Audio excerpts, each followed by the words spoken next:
أشهد أن لا إله إلا الله وحده لا شريك له وأشهد أن محمدا عبده ورسوله أما بعد فأعوذ بالله من الشيطان الرجيم بسم الله الرحمن الرحيم الحمد لله رب العالمين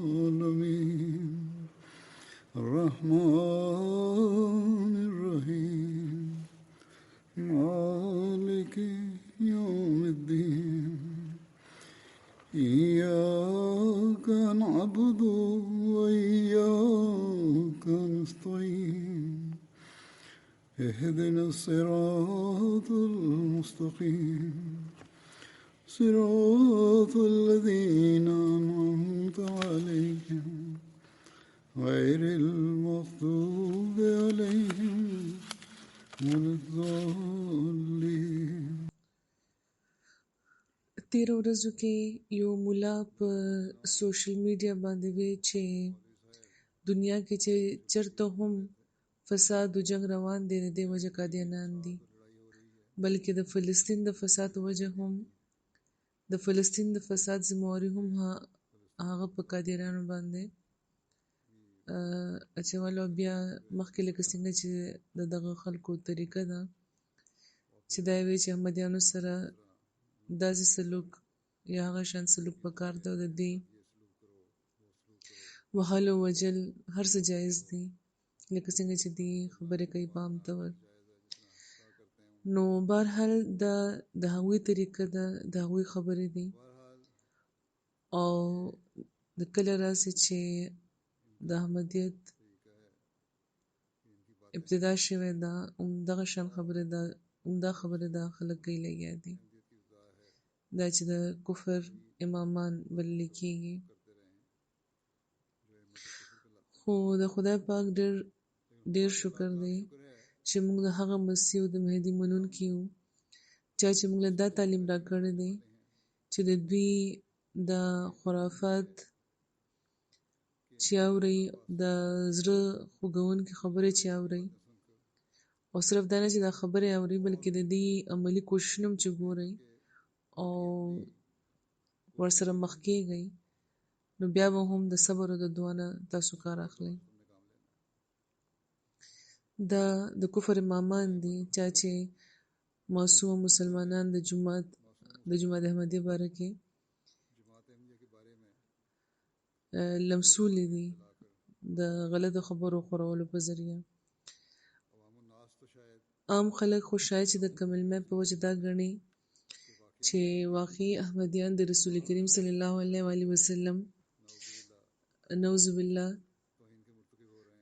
توهین کوي، ځکه دې سره دا سلوک ضرور پکار دی چې کوم دا مولا وایي هغه رښتیا وایي. خو دا خو د عام ولس د عامو مسلمانانو حل دی، خو څوک چې علم لري دا مولایان او په حقیقت کې علم لري چې څه چې دوی وایي د هغې هېڅ پوخ بنیاد نشته، او دا خلک صرف د فساد پیدا کولو کوشش کوي دې لپاره چې د دې منبرونه دې سلامت پاتې شي او دوی دې څوک د دې د زیونونه ونه خوځوي. خدای پاک خبر دی چې هغه به دغه خلکو سره څه سلوک کوي. زموږ کار خو لکه څنګه چې ما وویل دعا کول دی، او لکه څنګه چې حضور فرمایي ما د اختر په خطبه کې ویلي وو چې حضرت مسیح موعود علیه السلام فرمایلی دي چې د دشمن لپاره هم دعا کوئ. نو موږ خو دعا کوونکي یو او دعاګانې کوو او کوو به، او دا مخالفت څه نوی څیز نه دی، دا د حضرت مسیح موعود علیه السلام د زمانې نه شروع شوی دی. په هغوی باندې به هم حملې کېدې، او کم خلک به چې د هغوی خبرې اورېدلو راغلي وو په هغوی باندې به هم حملې کېدې.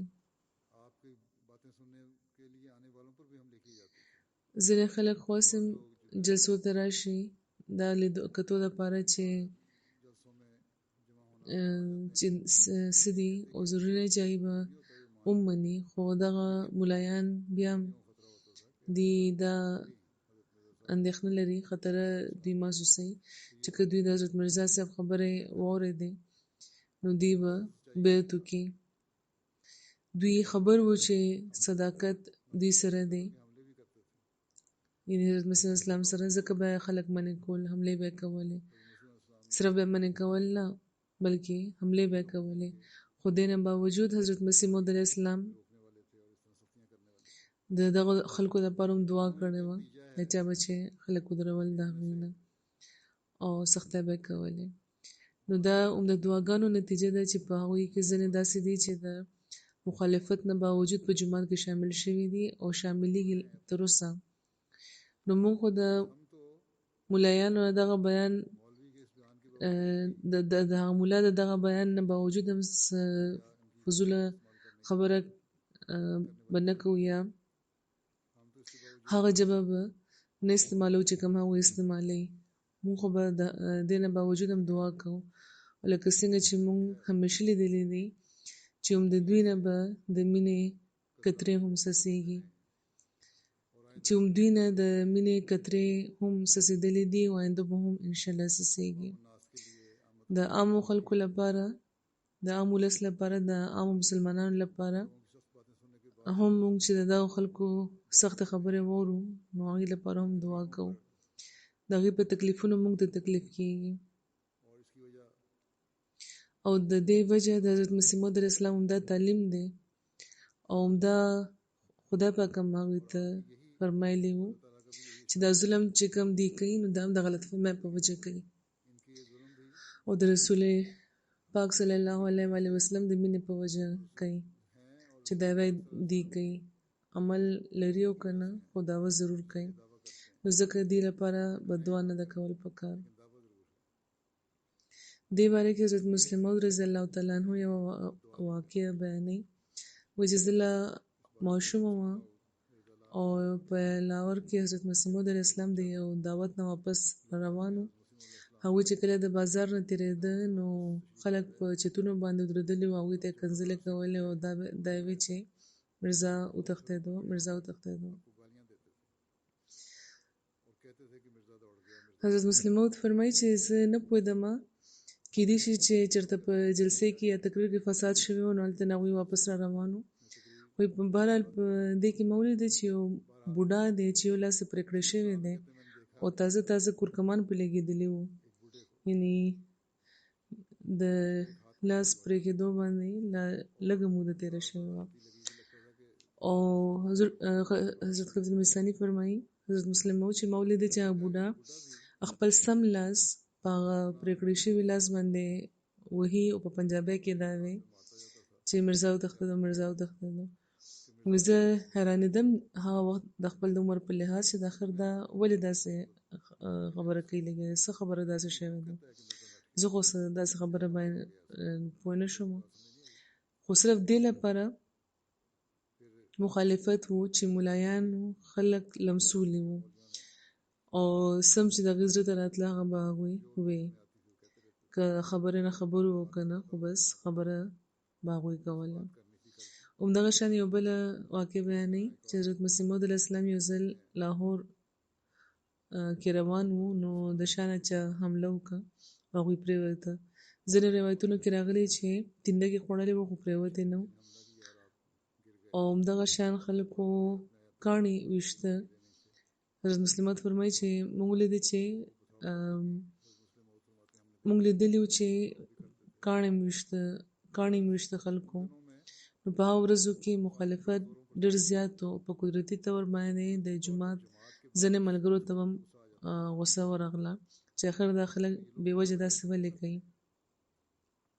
نو هغه وخت حضرت مسیح موعود علیه السلام ته الهام شوی و. حضور فرمایي چې لا تر اوسه چې کوم معلومات دي د هغې مطابق دا الهام بل چېرته روایت خو نه دی میلاو شوی، خو حضرت مسلم موعود دا فرمایلی دي چې دا الهام و نو بهرحال د حضرت مسیح موعود علیه السلام شعر خدا دی چې اے دل تو نیز خاطر اینا نگاهدار که آخر کنند دعوی حب پیغمبرم چې ای زما ماموره دا مسلمانان چې تا ته کنځلې کوي که دا الهامي دی نو خدای پاک فرمایي چې که دې تا ته کنځلې هم کوي نو بیا هم د دې لحاظ کوه چې دوی ولې تا ته کنځلې کوي ولې ستا وهلو پسې رامنډه کوي ولې په تا حملې کوي دا خلک د محمد رسول الله صلی الله علیه وسلم په وجه تا وهي او کنځلې کوي نو ځکه د دې لحاظ کول ضروري دی چې چا عشق په وجه دی وهلې دي په کوم وجه چې دی وهي نو هغه د رسول کریم صلی الله علیه وسلم مینه ده چې خدای پاک باندې ډېر زیات ګران دی نو ځکه که د غلط فهمۍ په وجه هم ده یا چې سم وجه وي ته د دې لحاظ کوه بددعا ورته ونه کړې دا زموږ مخالفت چې کېږي نو دا کتل پکار دي چې دې شاته خبره څه ده آیا دا خلک چې موږ ته کنځلې کوي او دا وایي چې زموږ چای د شرابو نه بدترې دی یعنې شراب څکل خو جایز کېدی شي خو د احمدیانو نه چای څکل نشي جایز کېدی حضرت مسلم موعود دا بیانیه فرمایي چې که دوی خبر شو چې زما د ننه د محمد رسول الله صلی الله علیه وسلم د مینې چې کومه شغله بله ده هغه د دوی لکونو خلکو کې دننه لکونو خلکو کې هم نشته نو فوراً هغوی فرمایي چې ستاسو په خپو کې به هغوی پرېوځي د احمدیانو دا خلک مخالفت دې لپاره کوي چې هغوی دا ګڼي چې موږ د محمد رسول الله صلی الله علیه وسلم مخالفان یو دا مخالفت د ځینو غلط فهمو نتیجه ده بیا هغوی یو تفصیل بیانولو نه پس هغوی دا بیان هم فرمایلی دی چې که دا خلک مخالفتونه کوي یا ماته یا د حضرت مسیح موعود علیه السلام ته تاسو ته بد رد وایي نو جومات ته یاد ساتل پکار دی چې دا ستاسو سرونه دي او په یو غلط فهمۍ کې مبتلا دي نو تاسو خفه کېدو په ځای دعاګانې کوئ او دغه چې کوم مخالفت کوونکي دي مخالفان دوی د اصل حقیقت نه خبر کوي او چې کله تاسو دوی د اصل حقیقت نه خبر کوي نو دوی به خبر شي چې مونږ خو د رسول کریم صلی الله علیه وسلم دشمنان نه یو بلکې د هغوی رښتوني عاشقان یو نو دا هماغه خلک چې زمونږ وژلو له تیار دي دوی به زمونږ له خاطره ځان وژلو له تیار شي بهرحال موږ ته د خپلو مخالفانو لپاره دعا کول پکار ده لکه څنګه چې مخکې ما وویل چې حضرت مسیح موعود علیه السلام موږ ته همدا ښودلي دي چې دعاګانې کوئ دینه د مینې قطرې څڅېږي او دې کې دینه خلک وي داسې چې ایمان راوړي حضرت مسلم موعود د حضرت مولوي عبدالکریم صاحب یو واقع بیانوي فرمایي چې یو ځای کې فرمایي چې حضرت مولوي عبدالکریم صاحب فرمایل چې زه په چوباره بره منزل کې اوسېدم او حضرت مسیح موعود علیه السلام د کور لاندینۍ برخه کې به اوسېده او یوه شپه د لاندینۍ برخه نه ماله داسې د ژړا اواز راغلو لکه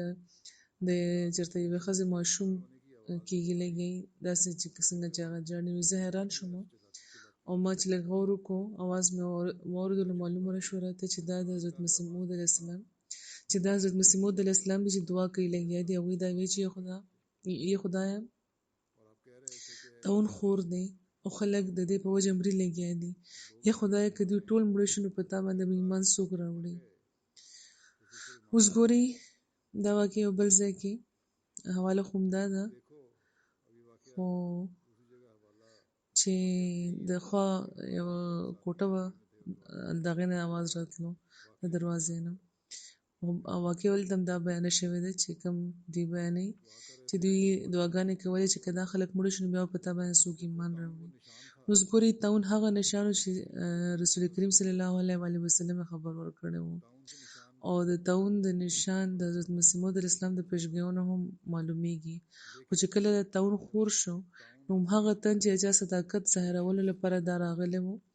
هغه د خدای پاک مخې ته زاری کوي جاړي او دا وایي چې خدایا کدا خلک مړ شو نو په تا باندې به ایمان څوک راوړي. نو مؤمن ته عام خلکو لپاره بدعا نه د کول پکار ځکه چې هغه د دوی د بچ کولو لپاره ودرېږي. د عام خلکو بچ کول د یو مؤمن کار دی. که هغې لپاره بدعا کوي نو بیا به بچ کوي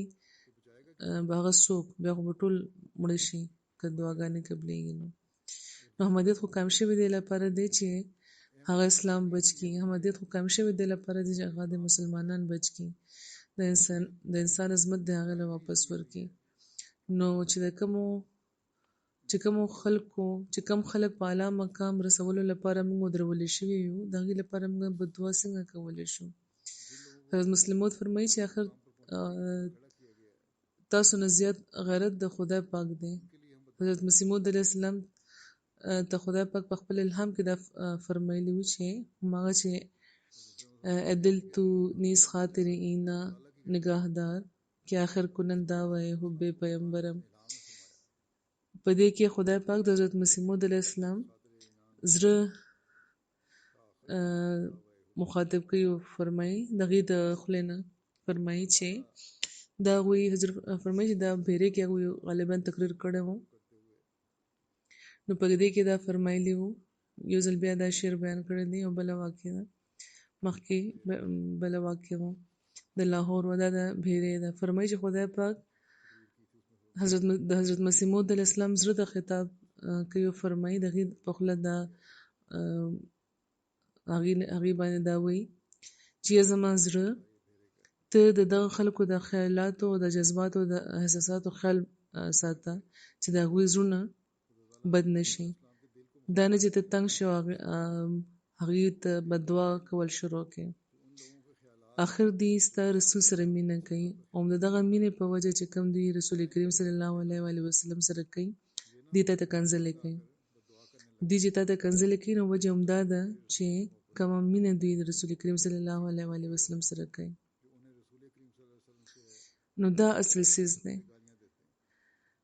عمده اصل څیز دی. مونږ خبر یو چې زمونږ مخالفتونو کې یوه برخه ناواجبه مخالفت کوي خو یوه برخه صرف د دې په جال کې انخته ده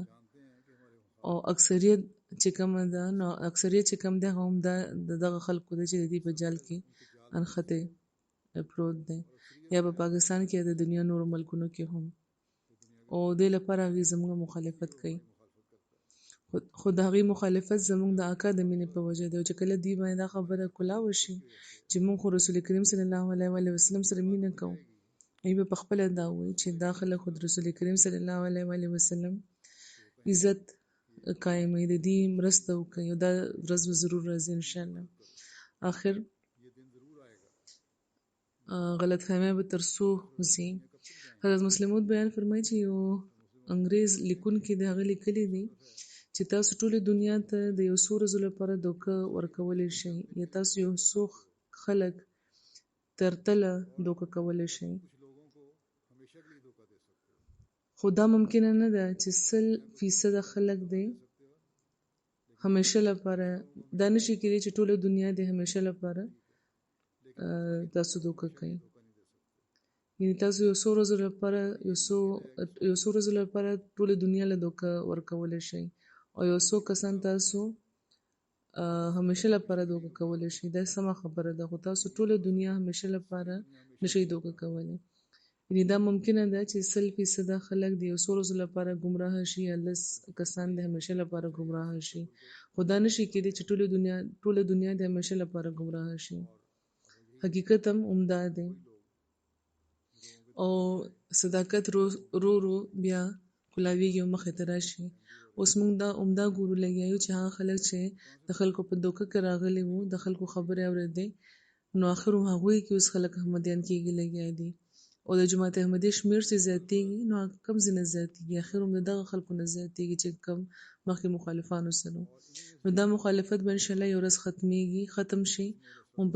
او دې کې نه به خلک راځي او د حضرت مسیح موعود علیه السلام په بیعت کې به شاملېږي ډېر خلک اوس هم ماته خطونه لیکي نن سبا هم لیکي چې د مخالفت نه پس چې کله موږ ته وویل شو چې دعا وکړئ یا لټرچر ولولئ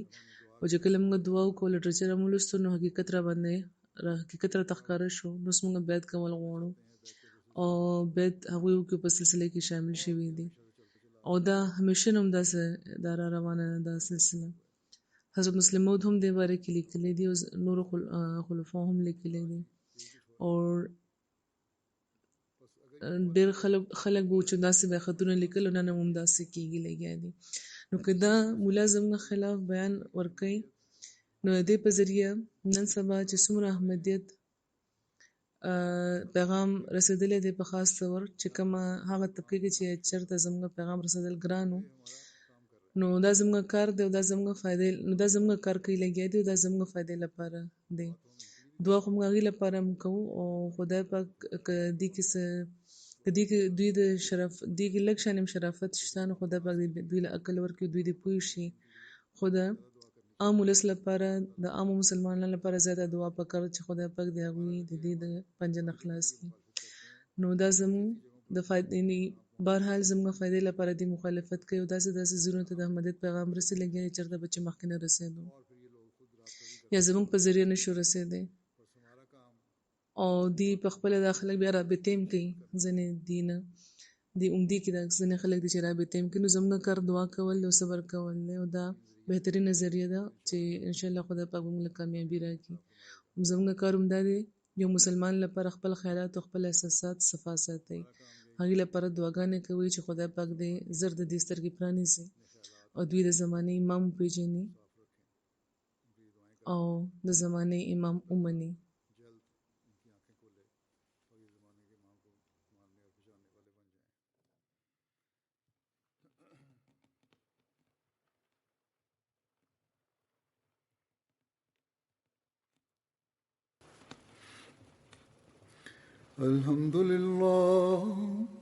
الحمد لله نحمده ونستعينه ونستغفره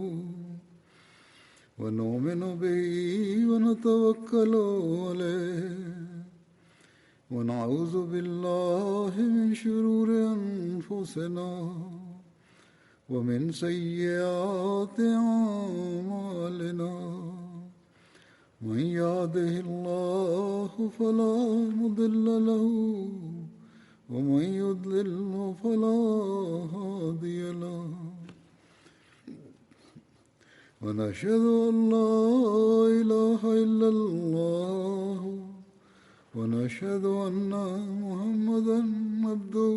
ورسوله عباد الله رحمكم الله إن الله يأمر بالعدل والإحسان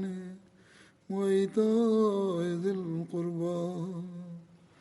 وينهى عن الفحشاء والمنكر والبغي يعظكم لعلكم تذكرون اذكروا الله يذكركم وادعوه يستجب لكم ولذكر الله أكبر